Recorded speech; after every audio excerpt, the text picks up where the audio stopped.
안녕하십니까. 참진치과기공소 소장 이상진입니다. 오늘은 3장 치아의 생리적 형태에 대해서 알아볼 거예요. 1장에서는 우리가 뭘 배웠죠? 교합면 해부학의 개요에 대해서 얘기를 해봤고, 2장에서는 치아 교합면이 이렇게 생기게 된 원인을 주는 그런 TMJ에 대한 얘기를 해봤습니다.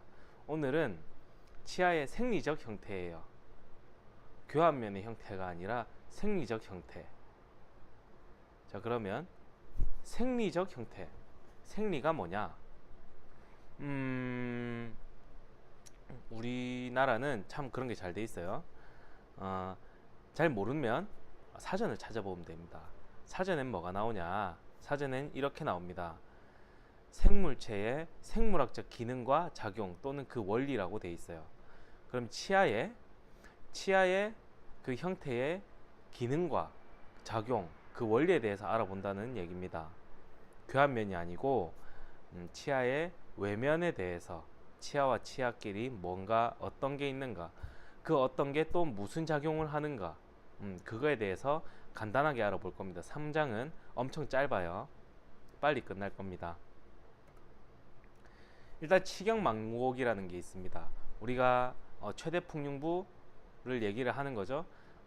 치경 3분의 1에서 중앙 3분의 1이 가장 풍융하다.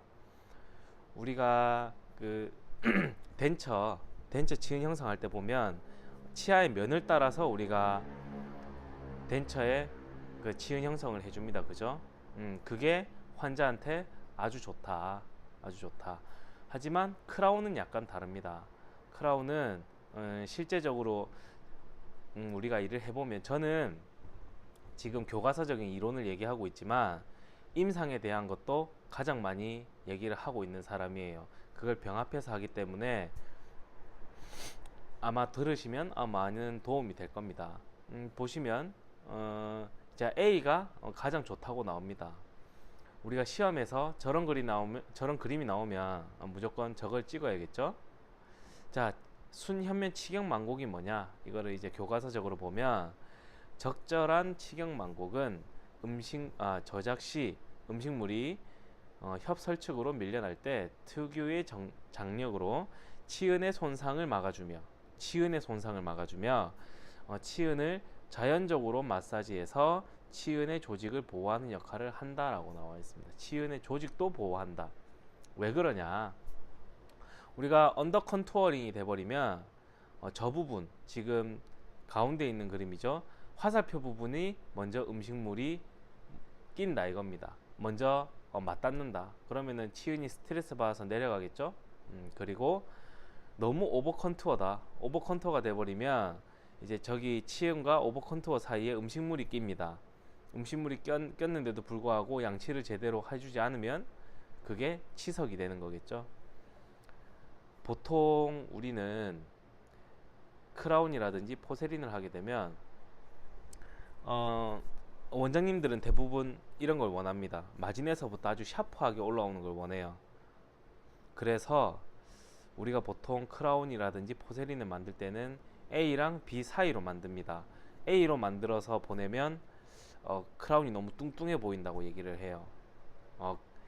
거의 B에 가깝게 크라운을 제작을 합니다. 뭐 비용적인 부분도 있겠죠. 골드 같은 경우는 저렇게 해야 골드가 적게 들어가니까. 골드는 현금입니다.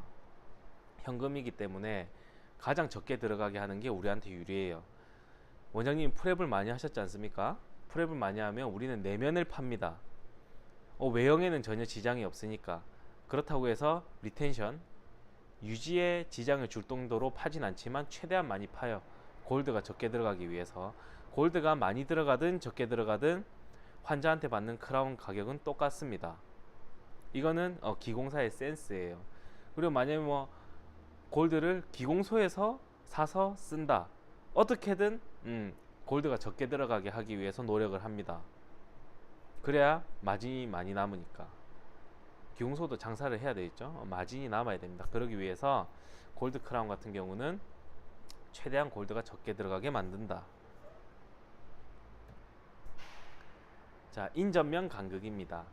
보면 이걸 영어로 인터프록시말 스페이스라고 해요. 인접면 간극이라는 말을 잘 쓰지 않고 인터프록시말 스페이스라고 더 많이 씁니다. 프록시말 쪽에 스페이스라고 얘기를 하거든요.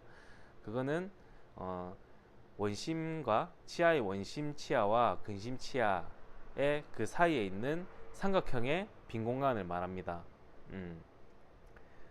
그거를 이제 많이 저게 치은이 많이 다운이 돼 버리면 우리가 입을 벌리면 입 안은 빨갛죠, 그죠? 하지만 안에 빛이 안 통하기 때문에 거먹해 보입니다. 그래서 블랙 스페이스라고도 해요. 자, 인접면 간극에 대한 사전적 의미를 보면 인접면 사이에 형성되는 삼각형의 공간을 말한다. 유리치은의 일부인 치간 유두가 인접면 간극을 채우고 있어서 눈에 잘 띄지는 않는다 라고 하는데, 나이가 들면 들수록 저게 더 많이 보입니다. 블랙 스페이스가.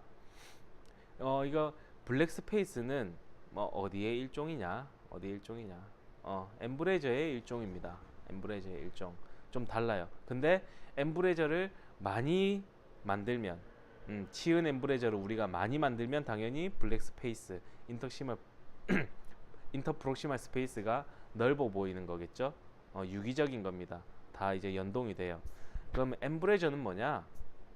엠브레저는 우리가 교합면에서 봤을 때 볼 수 있는 엠브레저가 순협면 엠브레저, 그리고 설면 엠브레저, 그리고 우리가 옆에서 봤을 때, 협측에서 봤을 때, 아니면 또는 설측에서 봤을 때 볼 수 있는 엠브레저가 절단 및 교합 엠브레저, 그리고 치은 엠브레저, 이렇게 있습니다.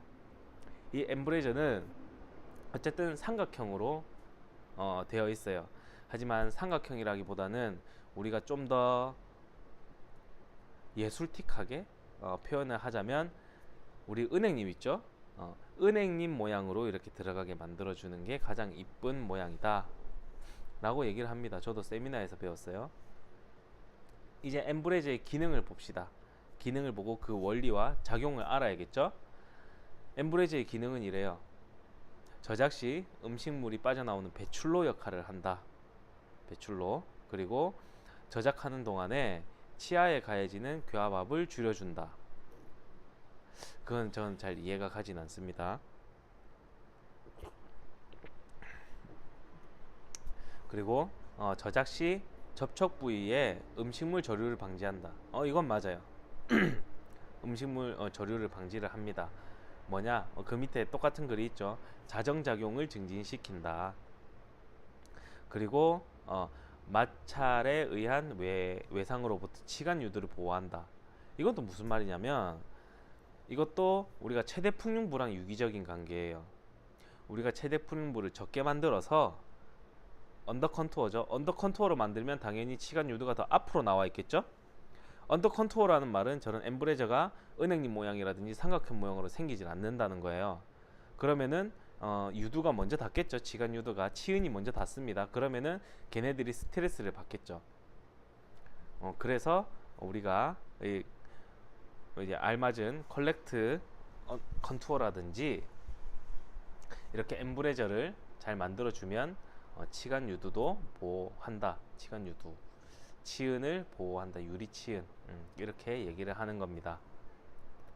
오늘은 치아의 생리적 형태에 대해서 아주 간단하게 배워봤어요. 왜 이렇게 간단하냐, 왜 이렇게 짧냐? 중요는 합니다. 중요는 한데 그렇게 많이 중요하지 않기 때문에 교과서에서도 그렇게 많은 부분을 다루고 있지 않아요. 이 파트에서는 이것만 알면 됩니다. 치경 3분의 1과 그 다음에 중앙 3분의 1 최대 풍륜부를 치은이 올라오는 각과 일치하게 만들어주는 게 가장 알맞다. 그리고 치아와 치아의 그 치은 사이에 있는 그 삼각형의 스페이스를 인터프록시말 스페이스, 블랙 스페이스라고 한다. 그리고 엠브레저는 교합면에서 봤을 때 교합 엠브레저는 보이지 않습니다. 이거는 국시에 나오거든요. 교합면에서 봤을 때는 협측과 설측 엠브레저, 또는 뭐 순측 엠브레저, 순면 엠브레저, 뭐 이렇게 되고, 그리고 우리가 현면이나 설면에서 봤을 때 볼 수 있는 엠브레저는 교환면이나 교환면 엠브레저나 치경 엠브레저를 볼 수 있다. 시험에서 그렇게 나옵니다.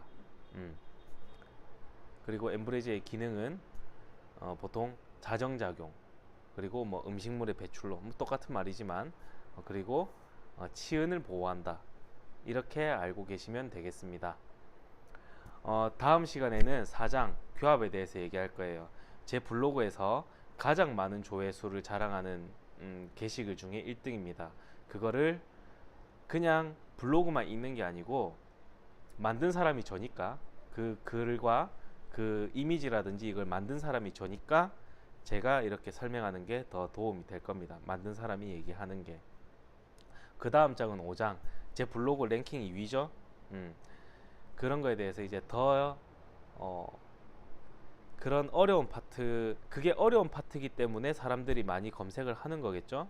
그거를 좀 더 쉽고 그리고 이해가 잘 되게 제가 한번 자료를 한번 만들어 보겠습니다. 오늘 이 자료가 본인에게 도움이 되셨다면 좋아요와 구독 버튼을 눌러주시면 제가 좀 더 알찬 자료를 가지고 찾아뵙도록 하겠습니다. 지금까지 이상진의 치과기공 채널이었습니다. 감사합니다.